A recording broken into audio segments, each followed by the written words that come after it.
Hello there, folks. Today, musical genius has left us.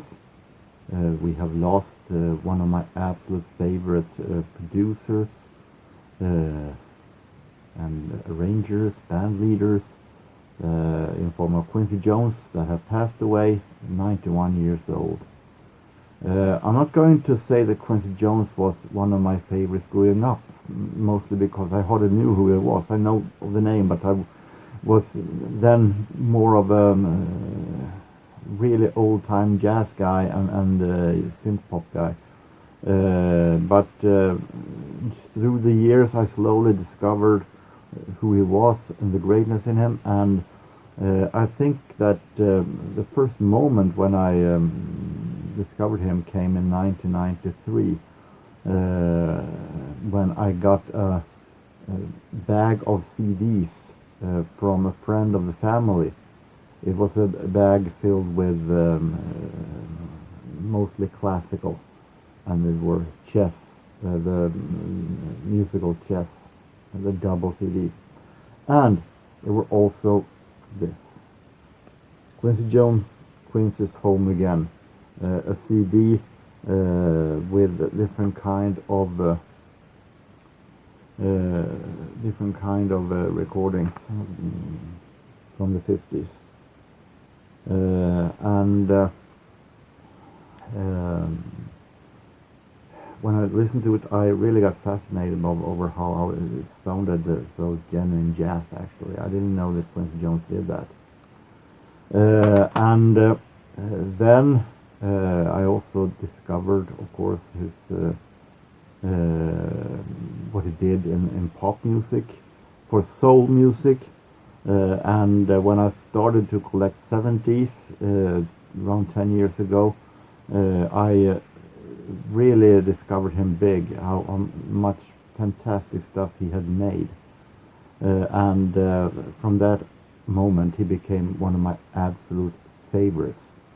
I'm like when some musicians dare to go their own way and manage to do many kinds of stuff and do it so well, do it so really well. I talked before about Monica Zetterlund, my favorite singer. She did that, transferring from jazz to 60s Schlager to doing comedy and comedy shows on stage, acting, and it all became so great. And Quincy had almost the same thing. He did a whole lot of various stuff, transferring himself from style to style, and it became so really great, and he dared to go his own way. I mean, back when in the late 60s, early 70s, many of the jazz fans that he had really got a little bit shocked when he all of a sudden started to turn into pop music, I guess in a way to keep up with what was going on. But he did it his way, and he hooked up with the best, he discovered the best, and it really became so amazing and so groovy. And I'm going to show, I picked together now a part of my collection of Quincy Jones, both as in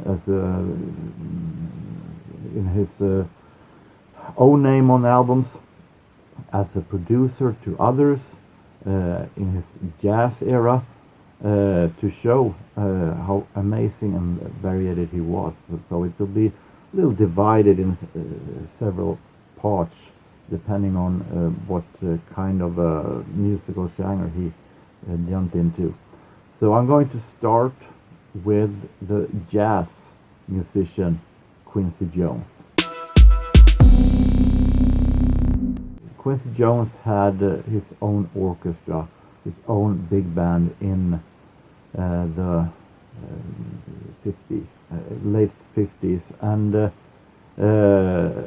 while many others tended to go more into hard bop, or maybe even some into avant-garde jazz.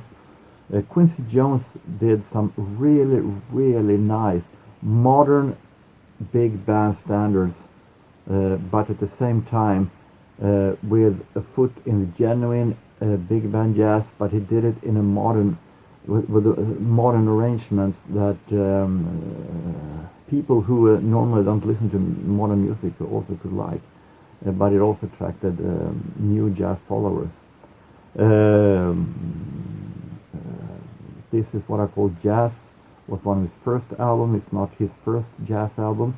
I have it on a copy.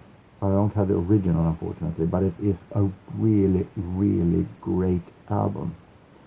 One of my absolute favorites, if not my favorite, jazz album by Quincy is this one. This is also called Quincy's Home Again, just like this one. This contains songs from this one, but it's not the complete album.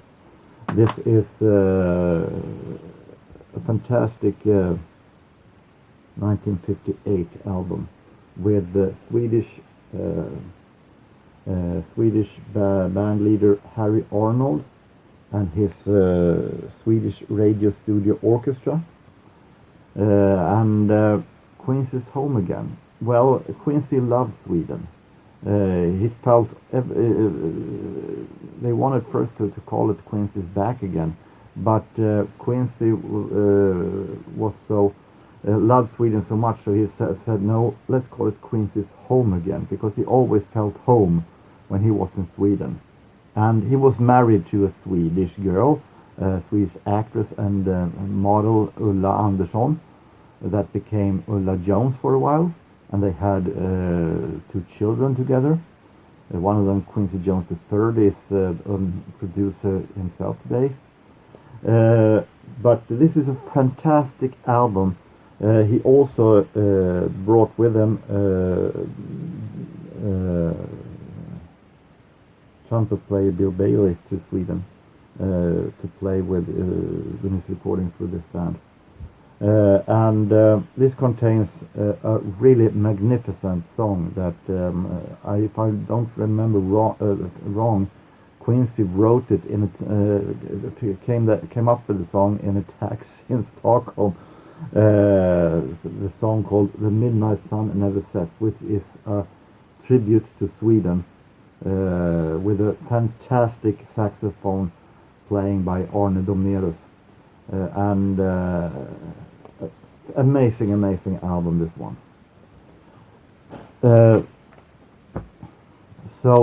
But as the years went by, he went more modern. He started to experiment a little bit more. This is from 1970, Gula Matari, which is, I put it in jazz section, but I could have easily put it in my 70s section also, because this is where Quincy Jones is standing with one foot in jazz, but the other foot in trying to experiment with the new modern 70s funky style. But it is really great album, this Gula Matari, even though it only contains 4 tracks actually. But this is beginning of something new for Quincy. And he never actually really fully quit with jazz. He did some jazz stuff also in later on, even though his main priority, of course, became when he produced pop musicians that became huge and big. And this is one example of that, when he took his own orchestra and made the album with Frank Sinatra, LA Is My Lady, in 1984. I'm no huge fan of Frank Sinatra, and I'm going to say that Frank Sinatra sounds, of course, really old here, but the arrangements are so really great that it definitely works. it might be one of the best albums of Frank Sinatra, maybe in competition with the other album, the earlier album that he did with Frank Sinatra and the Count Basie band. It might as well be Swing. He was the arranger of the songs of this album. It clearly was put on the cover sleeve. So he really brought Frank Sinatra's career back to life in the 80s also. So he's fantastic jazz arranger, jazz band leader also. But his career moved on. And we're going, of course, then to his solo albums from the 70s and 80s, when he had his own name on the albums and did some fantastic funky stuff. We have, well, this is Mellow Madness,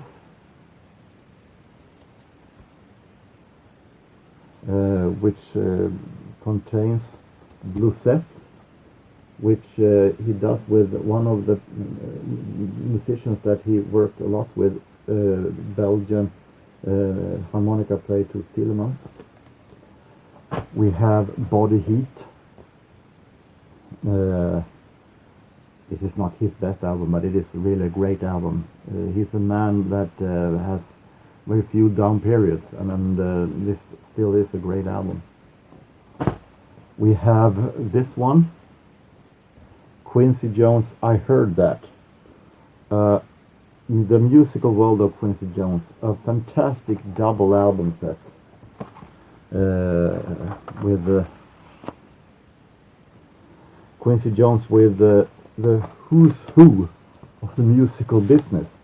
In this band you have George Duke, you have Herbie Hancock, you have Toots Thielemans, of course, you have Ray Brown, you have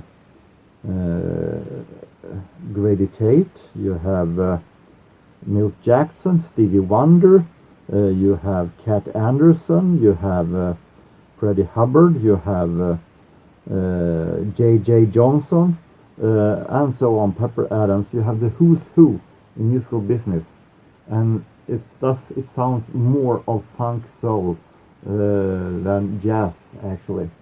So highly recommended. I Heard That. A really fantastic funky masterpiece. And also some vocalists. Al Jarreau is with them. We have a whole lot of interesting and really great vocalists also. Also Valerie Simpson from Ashford and Simpson. Sounds and stuff like that from 78.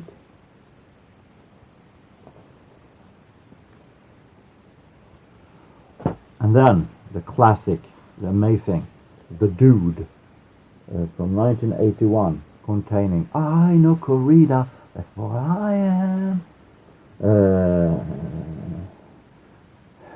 Sung by Charles May and Patty Austin. And it also contains another fantastic track, Velas, which he does fantastically with the harmonica playing by and guitar playing by Toots Thielemans. So this is a really classic. Then it became he had his hands full.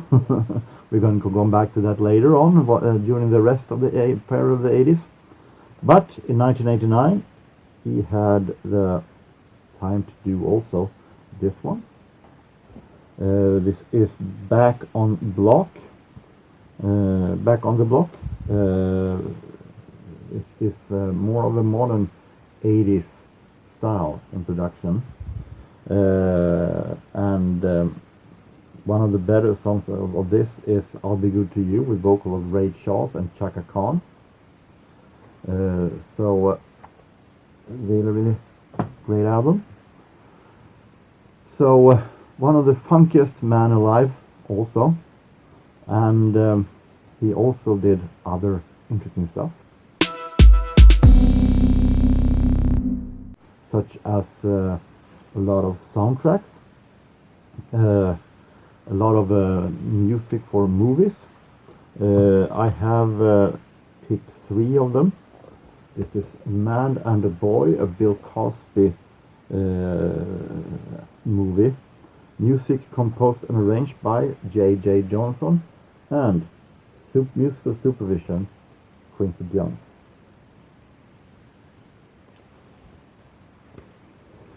And he also did a really amazing score to Roots.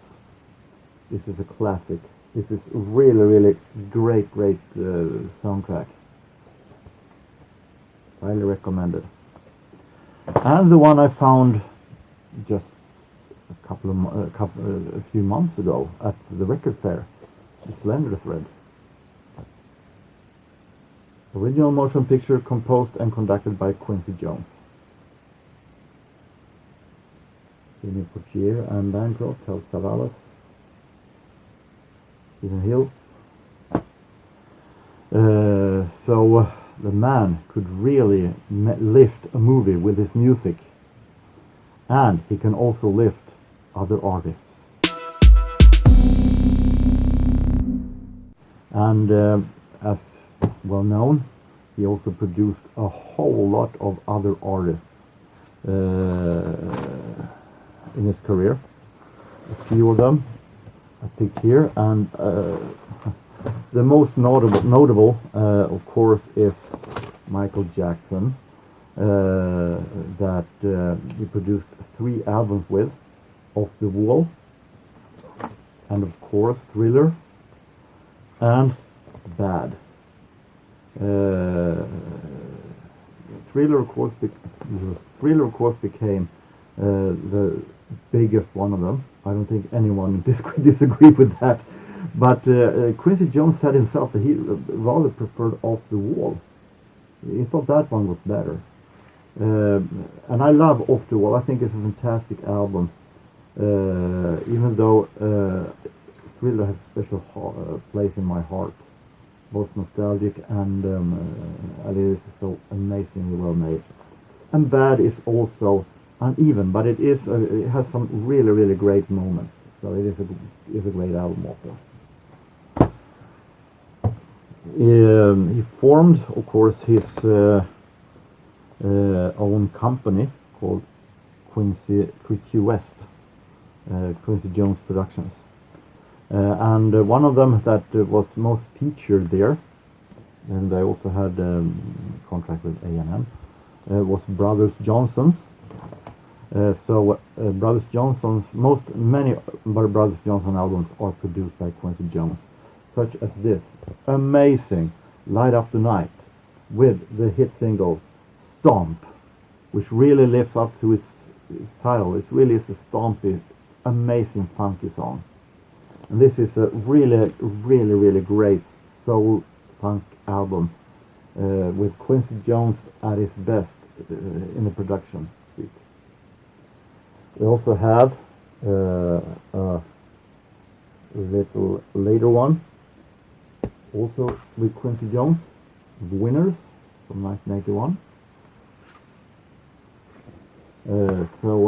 Brothers Johnson. In 1979, Quincy had his hands full because he produced Off the Wall, but at the same time he also produced another fantastic album, Rufus and Chaka Khan Master Jam. A really fantastic, groovy and funky album. I liked Rufus and Chaka Khan as it was. Amazing, definitely one of my absolute favorite soul acts from the 70s.